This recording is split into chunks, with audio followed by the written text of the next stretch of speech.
Hi, welcome everyone yet again to another Ticket Freaks 212. I'm your host Carlos, and as always, we're here to talk to you about movies. Look at this, Black Ops 2, Call of Duty. A skull is pretty cool actually. I didn't actually play that game just because of the zombies, not for anything else. I actually didn't play the storyline until maybe like a month ago, so I know I should play the whole game, but I just love the zombies more. As you can see, I got a little bit of a creativity. These are actually all the movies, well, some of the fracture of the movies I've seen in my time. I do recommend Maniac. That's a pretty good movie. But anyways, going back to the issue here. So on today's segment, we have Z movies. This is a part of the show where I talk about the latest movie I've seen in theaters.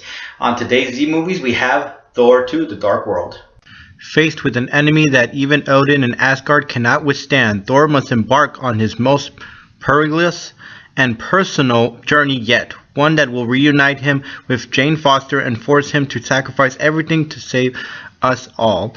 Made in 2013 as an action, adventure, and fantasy, directed by Alan Taylor, screenplay by Christopher Yost and Christopher Marcus, cast includes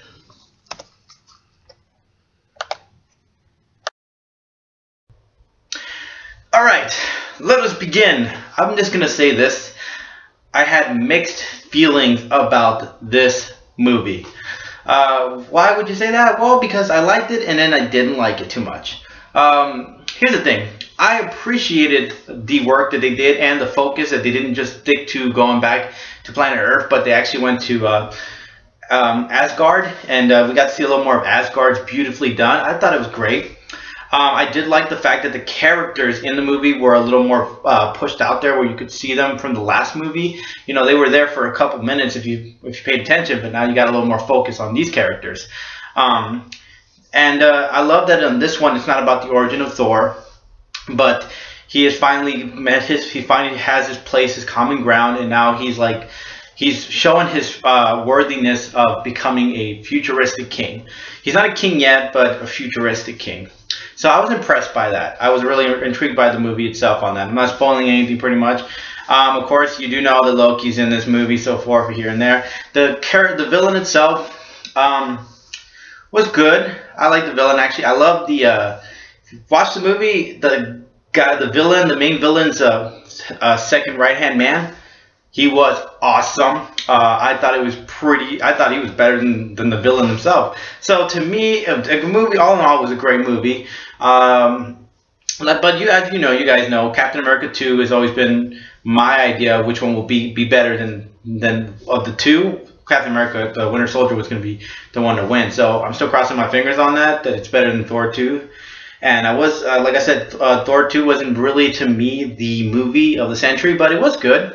Also, it does lead some breadcrumbs in the movie. As you know, if you watch an Avengers standalone movie of a Marvel Cinematic Universe, you're going to know that there's breadcrumbs like it did in Iron Man 2, The Incredible Hulk, Thor, Captain America. All of them had led little hints of the futuristic movie of Avengers.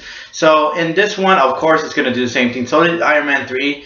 Focus enough, you'll know that there's some breadcrumbs there, here and there on that one.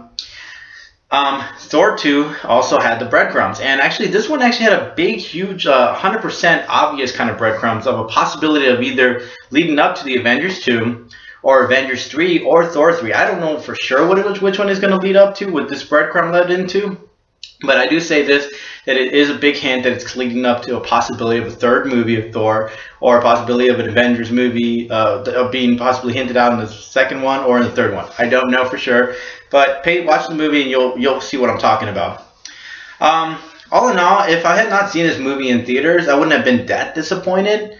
If I missed out, I would have been like, oh, well, I'll see it in DVD. It wasn't that like, oh my god, I have to go see it in theaters. The only reason why I give it the chance to go see it in theaters is because to see Asgard in just a beautiful vision inside a big, huge screen. That's just my personal opinion on that. Other than that, the movie was great. It was fun.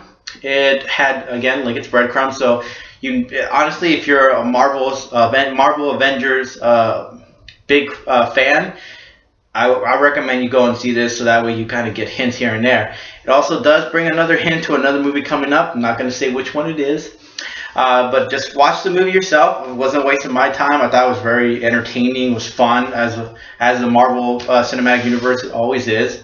So I had no disappointment in it. I just here and there I thought a little more interesting, but at the same time it did bring some. It did have its improvement from the last movie. Well, that's going to do it for us today, guys. I hope you guys enjoyed the show. Please subscribe or tell a friend, and I hope to see you guys next time, okay? Peace.